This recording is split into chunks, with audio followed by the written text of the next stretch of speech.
the more ROS increases, it reduces this capacity for the cell to produce energy. So glutathione comes in and reduces that.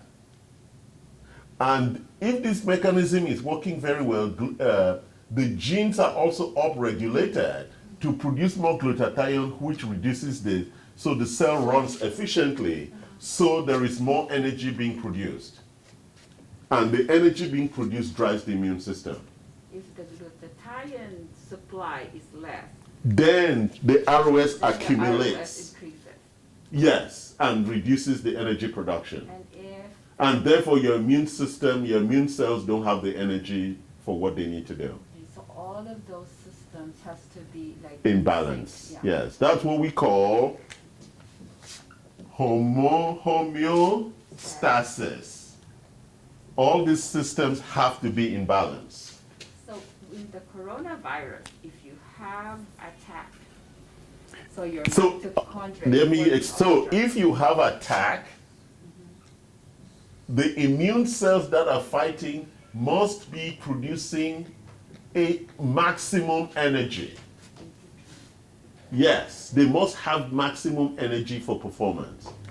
If they don't, then the response is compromised. That's it. That's why old people and chronic illness people are vulnerable. And if you need that energy, the way to do it is to increase all those, increase your No, it add is to supplies. yes, to increase glutathione. So it reduces this. Now that boosts the energy for the immune system. And where So before attack, you have to build that metabolic reserve. daily requirements, emergency requirements. This is called metabolic reserve. Yes. During attack, you need to replenish because these things are being depleted. Okay, that's where You have to replenish quickly. So you increase the amount. So it's like you're adding supplies. So if you're healthy and you just use the RDA, so the RDA helps with the metabolic reserve. But when you're sick or you're unhealthy, then you have to increase. That's why when you look at our foundation, we say R1 is equal to the RDA.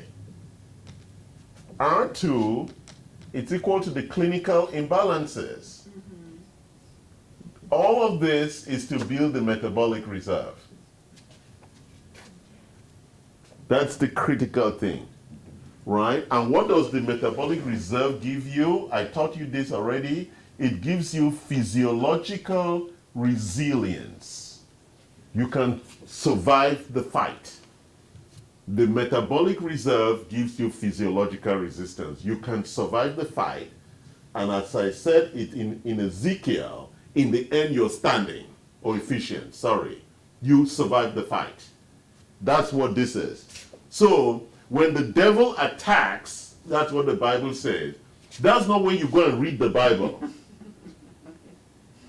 You should have read the Bible and understand the faith before the fight. That's what the metabolic reserve is. You have to be ready for the fight. You cannot during the fight now say, where's my Bible? Oh, do I need to go to church on Easter Sunday, right? It's too late. The devil is already there. So in Ephesians, it tells us to put on the armor of God. That's what we're talking about here. It's the same thing. The immune system is your armor. Right? You don't put the armor when the enemy is already attacking you. You put it before the fight. And during the fight, you need to be fed.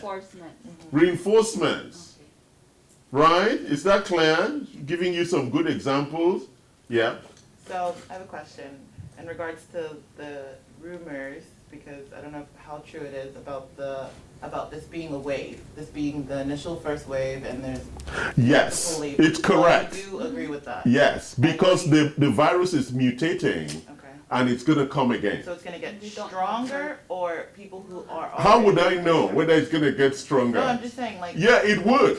Why no? Don't you get stronger? That's what anti-fragility is about. My question, you're missing my question. My question is, how do multiple waves come if most of us are contaminated already with the virus and or immune to it? So this is, you've opened a big question Okay. about the strategy that we have used for the response. Okay. Typically, when we have the flu, we let the flu just run through the population. Exactly. And that's what is called herd immunity. Yes. So when it builds up to about 80% of people infected, then it burns out. But then how? But when we don't allow it to burn, then it's going to come back. Gotcha. Because most of us didn't get it. The flu didn't taste all of our blood. I mean, the virus didn't taste all our blood. It wants to taste every blood. Then now we have adaptive immunity to that. Okay. So every time the flu comes and I don't get sick, it's because I got infected, but I built adaptive immunity. So just because I didn't get sick doesn't mean I was not infected. So social distancing is actually inepting us to burn out the virus, is what you're saying? No. What it's doing is flattening what we call the curve. If we allowed it to happen, it will go like that. Okay. Social distancing is doing that. We are reducing the number of people who die in that one event. When it comes back again,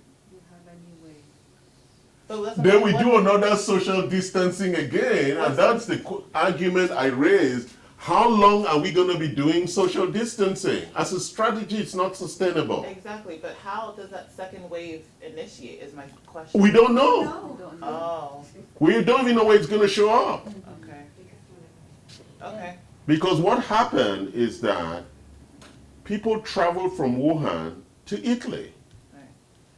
Italy has a huge Chinese, there are Chinese who work in the garment industry. They work for design houses that produce all our Ferragamos, right?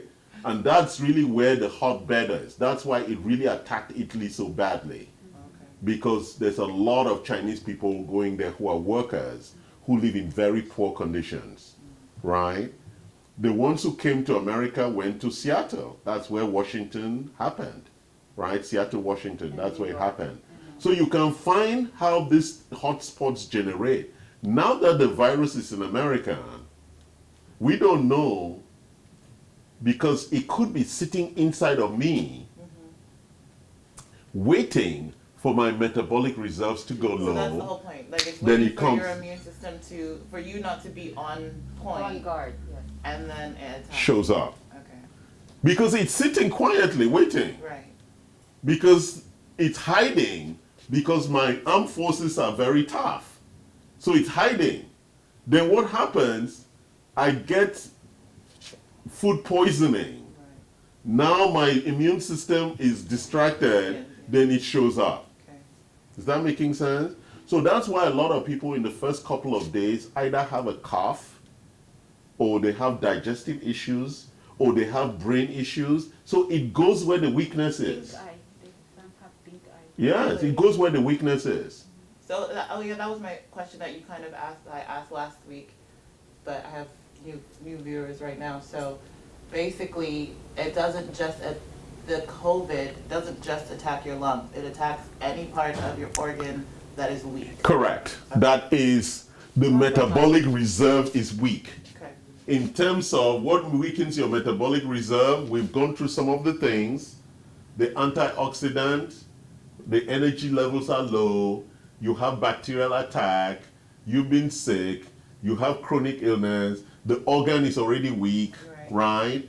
Like if you have diabetes, it means your pancreas and the organs, or you have kidney problem, the So kidney, it can attack your kidneys, it can attack your anywhere, it goes where the weakness heart is. can go. And once it compromises that, then now you're sick. Because once it compromises that, then it goes to attack the lungs, straight. Okay.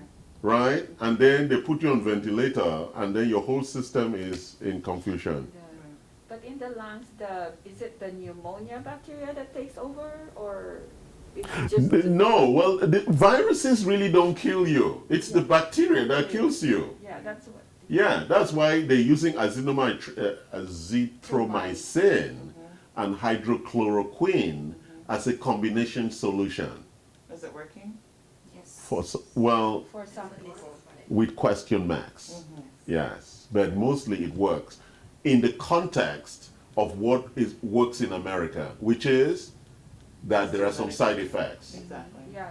Because Because when you say is it working, it's not like rice. Exactly. Yeah, it's not like rice. If you eat rice, you're not gonna get sick. Right. But that would say you can eat rice, right? But if you say is it working, well, within certain constraints. Right. And so there is a big, PDD had a big forum yesterday on YouTube where he had all these black people because they were trying to respond to the fact that more black people are dying from coronavirus. Right, I heard the news. All right. The key issue is that it has nothing to do with the government. We've outsourced our health to other people rather than take personal responsibility. Most African Americans have chronic illness. Right. Therefore, it attacks them. And secondly, they're poor. Right. And third, they're ignorant. All right. And fourth, they're lazy. Okay. And So, fifth? and fifth, I'm kidding. I could go on. I see And that. therefore, what happens is that they are not doing any of these things we've talked about today. True. They're not wearing masks because they can afford it. You saw the train, the subway in New York. They have to go to work. Right. They can't do social distances when you're poor. They were talking about the elevators in some of those tall buildings in New York, in the Bronx, right? Right. How can you do social distancing when that's the only elevator going to the 20th floor? And the insulation too, the whole system. Yeah, and most of their houses are packed with mold. Right. So Yeah. they're already sick. They're already compromised. Do you see the point? It has nothing to do with the government. It's an issue of poverty and ignorance. True. Right? That's the issue. It's an issue of poverty and ignorance. How do you save them? When the next one comes, more black people are going to die Right. because of that condition. How many black people you know take supplements? They think it's a waste of money or they get it from It's Costco. really expensive. Is Well, one of the no, seriously, the probiotics. so does the stuff. COVID t-shirts are expensive too. Exactly. It's Yes. true. So it's the choice you need to make as to what you want to spend your money on. It's really sad. Someone said truly sad, but it's true. Because I mean, I can buy probiotics at 7-Eleven at Rite Aid for $12, but those aren't the right probiotics. Well, but at least it's better than none. They're nothing. It's true. Than you buying some Nikes for $200. Right. And then you tell me probiotics are expensive, right? You see, that's the point. I don't think black people are poor. They just act poor. Their priorities are messed up. Yeah, they act poor. So Yeah, they people spend. buy toilet paper, but leave vitamins on. It's true. It's true. We're out of toilet paper. Well, somebody is making comments. Yeah, well, I'm still alive. So someone said people, we're out of toilet paper, but there's still vitamins on the shelves, which is absolutely true. People, they don't care about fighting the problem from the inside. They're just, they'll rather live in fear in hopes of not getting it, and then if they get it, then, like you said, then you figure out, what am I going to do instead of preventing yourself. And we should stop thinking that the government is going to come save us. Nobody's going to come save you because your immune system is your immune system. We cannot legislate what kind of immune system you should have. Right. And at some point, we cannot afford social distancing and lockdowns. It's not sustainable economically.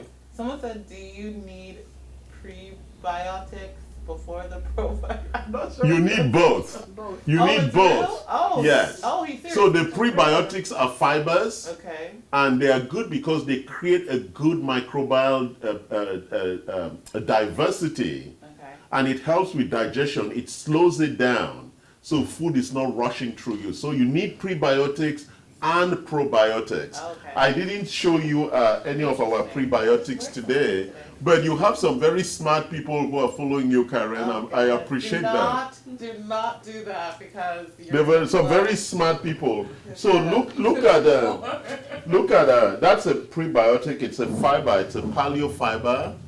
It's a prebiotic, and you can take that. It's $41. Yeah, you can take that. So yeah, prebiotics are very good when you are taking probiotics. Very important. Yeah, good question. Yeah. And again, why is that really the most important part of this conversation? Prebiotics and probiotics, because the GI gut is the conductor of the immune system. So it is the most important part that you need to fix first, right? Taking the GI replenish, reducing GI inflammation, taking your probiotics and your prebiotics. If somebody said, what are the basic things I need to do immediately, would be the GI replenish to fix your gut, to reduce inflammation in your gut, to take your probiotics, and to take your prebiotics. If I was going to recommend for anybody who doesn't know what to do, these are the 4 things that at least the basic you should be doing.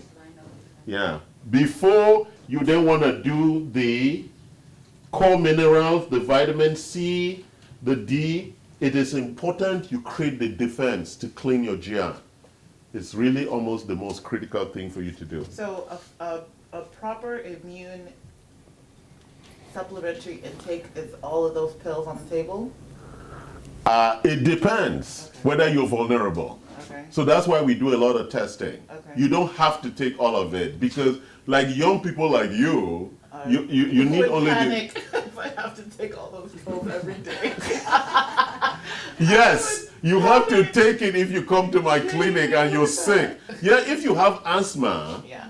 or you already you have diabetes, you have to take a lot more. No, you don't have to take all of this. Okay. That's why I said if you're a rich man, then you can afford to be healthy. Yeah, it's true. You know, if you're poor, life is tough. So, and it's not, and in America, being poor is a choice, Yes. right? You don't have to be poor. Right, Mike? Anything else? No, someone made a comment, it's best not to look on how expensive it is, but how to look at the long-term effects when you get stuff on it. Correct. Wow, I'm shocked by your followers. They're Someone really... said, what about coenzyme Q10? That is for the antioxidant. So the coenzyme Q10 is the antioxidant. It's like glutathione. So it is helping reduce the reactive oxygen in the ATP. Okay. So the coenzyme Q10 is very, very important. Yes. It's one of the enzymes that are required for that process of reducing the oxygen species. Oxygen in And the the brain cells. needs that too. Yes. Anything else? No? Fine. All right. Thank you, guys. That was good.